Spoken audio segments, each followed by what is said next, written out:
It was an ordinary Monday morning at the cafe near the old town square.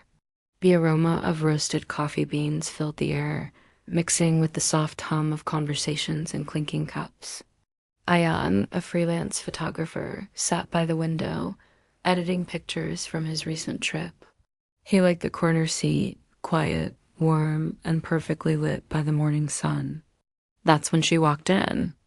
Mira, wearing a pale blue scarf, her hair still a little messy from the morning breeze, eyes searching for an empty seat. She looked around, a little lost, a little late. And somehow, Ayaan's world paused.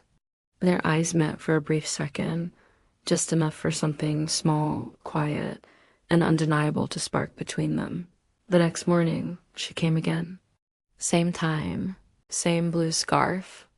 Ayaan smiled to himself, pretending to scroll through his laptop. She ordered the same thing, black coffee, no sugar. And when she looked for a seat again, the cafe was full. Except for one chair across from Ayaan. "Excuse me," she said softly.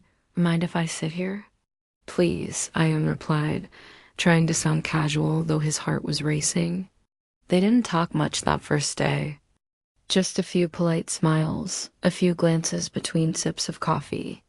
But sometimes, silence has a way of speaking louder than words. By the third morning, it wasn't coincidence anymore. They both knew it. "Are you a writer?" Myra asked, noticing Ayaan's camera bag and open notebook. "Photographer, actually," he replied. "I like capturing moments people usually overlook. Moments like this," she teased, gesturing at their shared table. Ayaan laughed.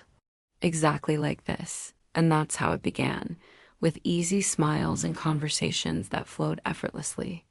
They talked about everything: books, old music, favorite places, and dreams they were too shy to tell anyone else. Weeks passed. The cafe became their place. Ayaan would always arrive a few minutes early, waiting by the window. Mira would always bring him a chocolate croissant because you look like someone who forgets breakfast. They shared playlists, recommended movies, and sometimes sat quietly, just enjoying each other's company. Every moment with her felt like a photograph, vivid, timeless, and fragile. One evening, it started to rain suddenly. Myra didn't have an umbrella. Without thinking, Ayaan offered his. They walked close under the small canopy, the rain tapping softly around them.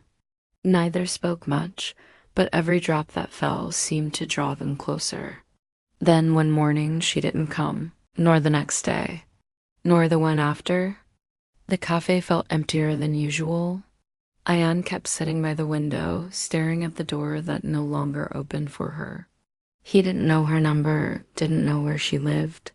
They'd kept things simple, spontaneous, unplanned.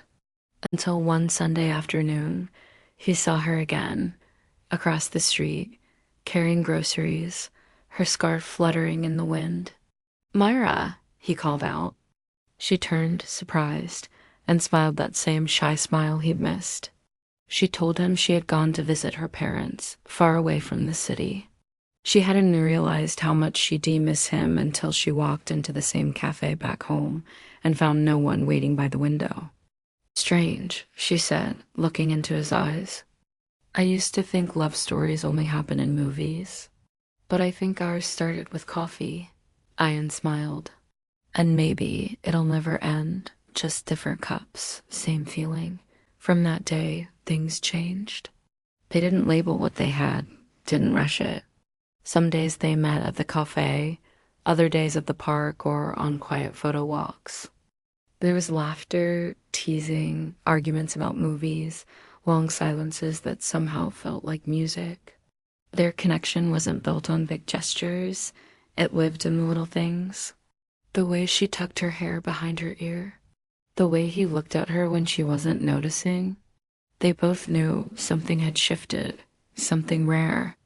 Months later, Ayaan's photo exhibition opened, a collection of moments that told silent stories. In the center hung a single picture, Mira sitting by the cafe window, sunlight touching her face, eyes full of calm. When she saw it, she turned to him, speechless. "You said you like capturing unnoticed moments," she whispered. "And I said some moments should never fade." Ayaan smiled. "That's why I framed mine." The crowd around them blurred away. In that quiet, shared moment, their eyes met again, just like the very first day. And this time, neither of them looked away.